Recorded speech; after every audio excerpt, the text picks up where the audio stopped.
Olá, eu sou Walter Maciel, estou aqui com meu sócio Marco Antônio Mack, que é o responsável pela nossa estratégia macro. Mack, estamos fazendo o nosso primeiro podcast do ano. Vamos falar aqui principalmente de fevereiro de 22, como foram os resultados aí nesses 2 primeiros meses do ano, mas eu acho que também a gente tem um monte de mudanças de cenário, guerra acontecendo. Acho que tem uma oportunidade aqui da gente falar para os nossos investidores sobre como a gente está vendo o cenário, quais são os riscos e oportunidades. Tem bastante conteúdo, né? Sim, sem dúvida. É um prazer estar com vocês aí. Obrigado pela oportunidade, Valtinho, de falar. Realmente, a gente teve aí um primeiro bimestre que acabou sendo um bimestre bom para a gente, mas o cenário realmente mudou com o advento da guerra, do problema geopolítico que a gente está vendo lá na Rússia e na Ucrânia.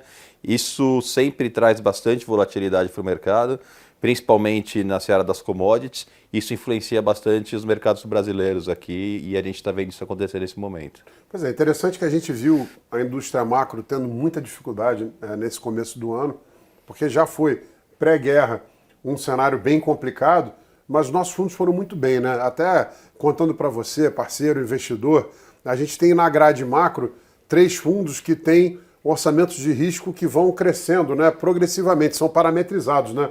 O Azequest Multi, o Multimax e agora o nosso novo fundo, que a partir de abril já vai ter 6 meses de lâmina, a gente vai poder divulgar, que é o Power, né, o PWR. Eles estão indo muito bem, né? Se eu não me engano, o PWR acumulando nesses 2 primeiros meses 5,23 de rentabilidade, o Multimax 3,97 e o Azequest Multi 2,47. Como que são esses orçamentos de risco? Como que você parametriza?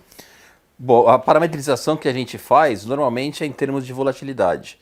A gente se reúne para discutir quais operações, quais posições a gente vai colocar no fundo e a partir daí o tamanho das posições depende da volatilidade que os ativos tiveram no passado recente, ponderado pelo passado mais recente.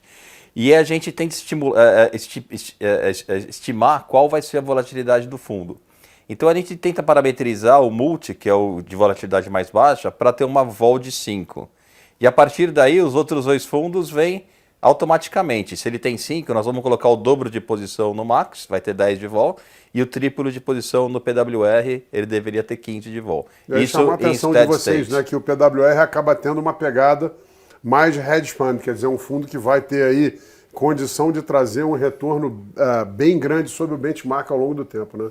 Sim, essa é a ideia. A ideia do PWR é... Eu acho que quando você olha a indústria de hedge funds lá fora, hoje em dia é assim que funciona. Os hedge funds mais conhecidos, que têm mais renomados, eles têm uma volatilidade bastante alta e acho que isso é uma coisa que tem que vir para o Brasil, essa volatilidade mais alta nos fundos multimercados. Então é isso que a gente está fazendo com o PWR. E como que você conseguiu? Vocês conseguiram, né? Você tem hoje uma turma, são 14 pessoas na área macro, tem uma equipe complementar e bastante experiente que já trabalha com você há muito tempo.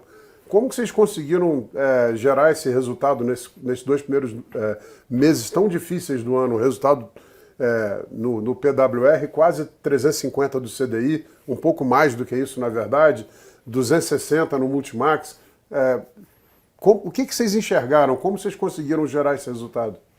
Bom, basicamente foi olhando para o cenário externo e para o cenário interno. O resultado veio de basicamente 2 posições das diversas que a gente tem. A gente tem um portfólio bastante diversificado, mas tiveram 2 posições que deram bastante certo. Olhando para o cenário externo, a gente está vendo que os Estados Unidos e o resto do mundo estão atrasados na questão do tightening monetário, ou seja, eles têm que puxar juros. Os Estados Unidos rodou a 7% de inflação ano passado, capaz de rodar 7% esse ano, por outros motivos, agora a questão da guerra, mas o ano passado rodou com uma inflação muito alta e demorou, aliás, nem começou ainda a subir juros. Então a gente acha que o que estava precificado na curva de juros americana estava errado, ele ia ter que puxar mais do que estava puxando. Não só os Estados Unidos, a Europa normalmente é mais atrasada ainda nesse sentido, eles também estão com problema de inflação lá e eles têm taxa de juros negativa. Uma posição que a gente fez, o que a gente achou, que os Estados Unidos ia começar a subir os juros mais rápido do que a Europa. E se ele fizesse isso, o euro deveria se depreciar, o euro deveria sofrer. Então, uma das posições que a gente fez que deu muito dinheiro foi vender euro logo no início do ano. O risco que a gente tinha para essa posição é o ECB, né, o Banco Central Europeu, começar a subir juros antecipadamente, ou pelo menos falar mais grosso, falar mais duro, ser mais hawkish, como a gente fala. E o que a gente fez para proteger foi tomar o Bund, ou seja, ficar tomado em taxa alemã, caso o ECB começasse a subir juros. Então a gente ficou com uma posição vendida em euro e tomado em Bund. E o que aconteceu com o mercado em janeiro?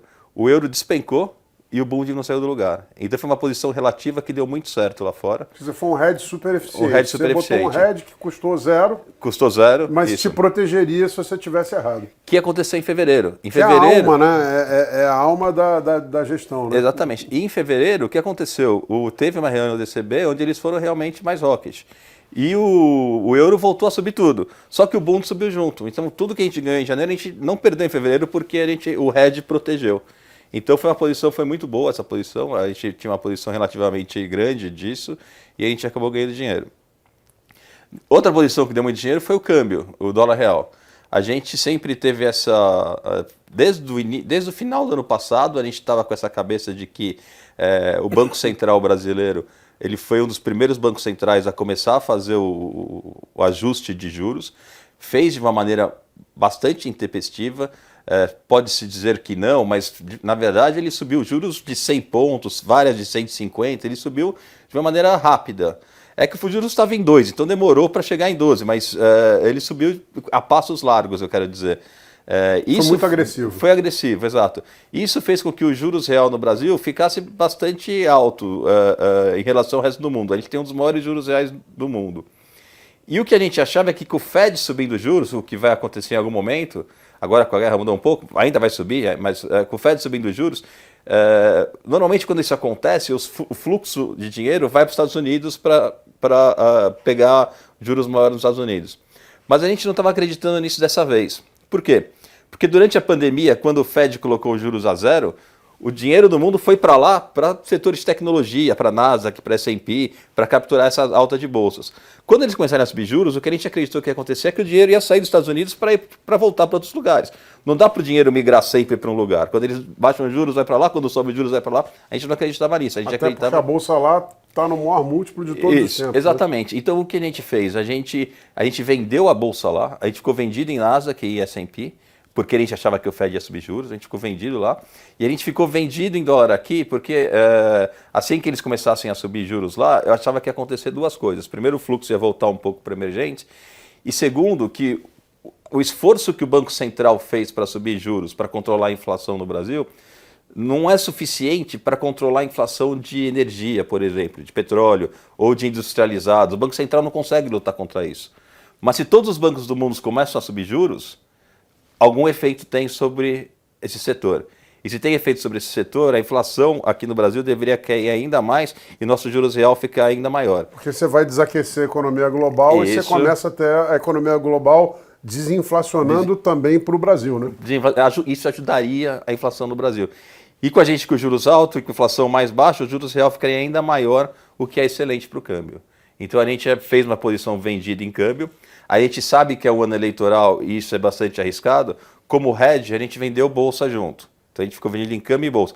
E vender bolsa no cenário desse não é ruim também, porque o carry da venda da bolsa é bastante alto. A bolsa tem que subir 12% no ano para ficar no 0 a 0, dado os juros que a gente tem. Então a gente vendeu os dois. Mas durante o mês de janeiro a gente começou a perceber esse fluxo de estrangeiro vindo para o Brasil. A gente zerou essa ponta da bolsa, ficamos errados e ficamos só vendendo em câmbio. Então deu muito certo, porque a gente ganhou na queda do câmbio, ganhou na queda das bolsas americanas e ganhou na queda do euro. Foram esses três movimentos que fez com que a gente tivesse uma performance boa no primeiro bimestre do ano. Não, parabéns, sensacional.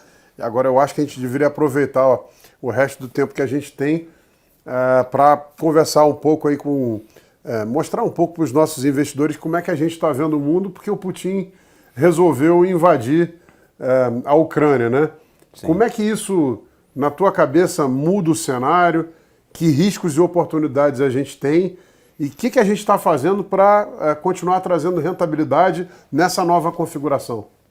Assim, no dia que a Rússia invadiu a Ucrânia, no mesmo dia a gente diminuiu todas as posições Porque a primeira coisa a se fazer num cenário como esse é saber que vai ter volatilidade. E é difícil capturar o timing das coisas quando você tem uma guerra. E foi o que aconteceu. Se você olhar o S&P e o Nasdaq, por exemplo, teve dia de variação de -3% para mais 3%. E, assim, sendo que nada estava acontecendo. Então, no começo, o melhor é ficar com as posições menores. Mas, com o tempo, o que a gente vai entendendo, a minha impressão, pelo menos, do que vai acontecer, é de que nós vamos ter commodities mais altos. A gente já está vendo o preço do petróleo bastante alto. Isso vai fazer com que você tenha uma inflação de curto prazo, mas um desaquecimento global no médio e longo prazo. Isso deveria fazer as curvas de juros fletarem no mundo inteiro. Inflação agora e economia, atividade mais baixa no longo prazo. Você está dizendo o seguinte, quer dizer, se por um lado os preços agora de commodities, principalmente de energia, de óleo, sobem muito, isso deve pressionar a inflação no curto prazo, mas a gente sabe que esse aumento de preço tão forte assim vai ter um efeito recessivo lá para frente. Então você tende a ter menor crescimento, né? Exatamente, tende a ter menor crescimento. Agora, para o Brasil, eu queria desmembrar isso em duas coisas. Primeiro que eu acho que para o câmbio isso não é ruim. Commodities para cima, para o Brasil isso é excelente. Eu acho que o câmbio é o que a gente vende, né? É o que a gente vende, a gente vai continuar com juros altos, então eu acho que para o real em si, isso é bom.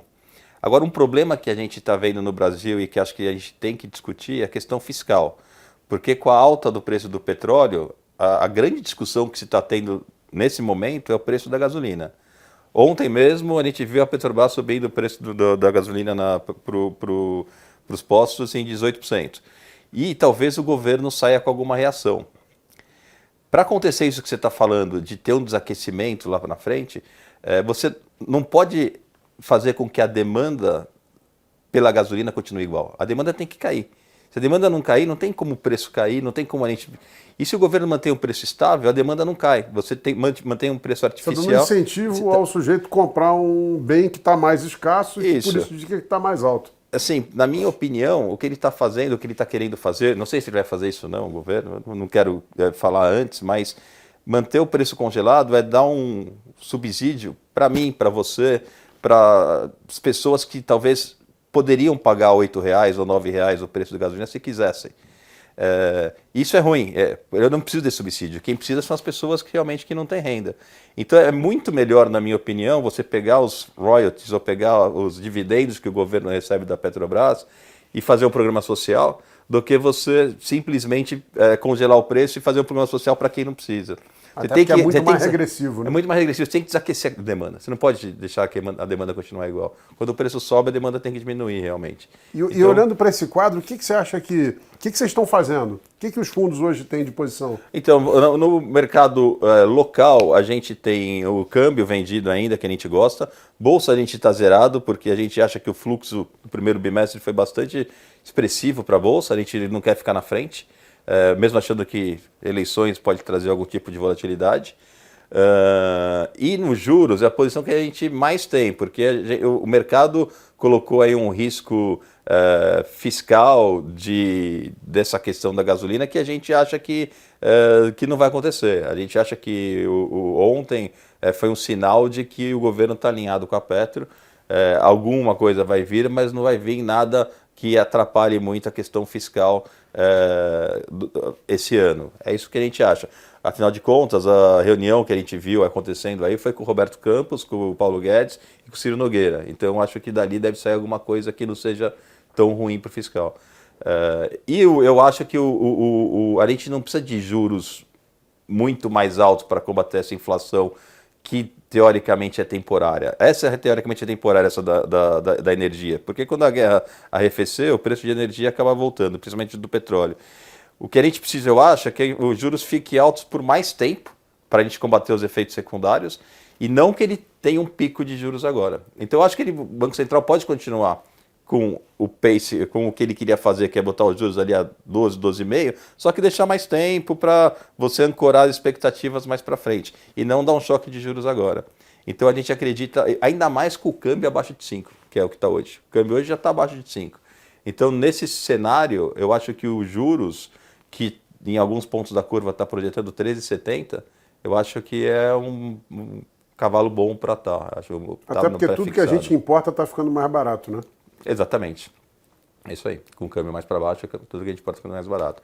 E lá fora, a gente zerou as bolsas americanas, apesar de a gente achar que quando o Fed começar a subir juros, as bolsas vão cair, a gente zerou por conta da volatilidade que a guerra está trazendo. A gente mantém as taxas de boom de tomada, porque os juros lá caíram tudo de novo com a guerra. Só que para proteger isso, a gente vendeu o euro de novo. A gente voltou com a posição que a gente tinha no início do ano. Estamos vendidos em euro e tomado em gold. E a Europa está apanhando barbaramente com a questão do gás que depende da Rússia. Exatamente. E com a guerra. O que a gente está vendo é uma desvalorização do euro até mais acelerada do que você esperava. Exatamente. O euro ficou abaixo do franco suíço depois de muito tempo. Acho desde 2005, né? Desde 2005, eu acho. Maravilha, Mac. Obrigado. É isso. Mês que vem nós voltamos aí com atualizações e, de novo, né? A gente está vendo um cenário aí bastante turbulento, mas a gente enxerga nesse cenário oportunidade para ganhar dinheiro, né? Sempre que tem esse tipo de volatilidade e mispricing, a gente consegue extrair valor disso. Isso aí, a gente tenta. Isso aí. Obrigado, um abraço a todos. Até a próxima.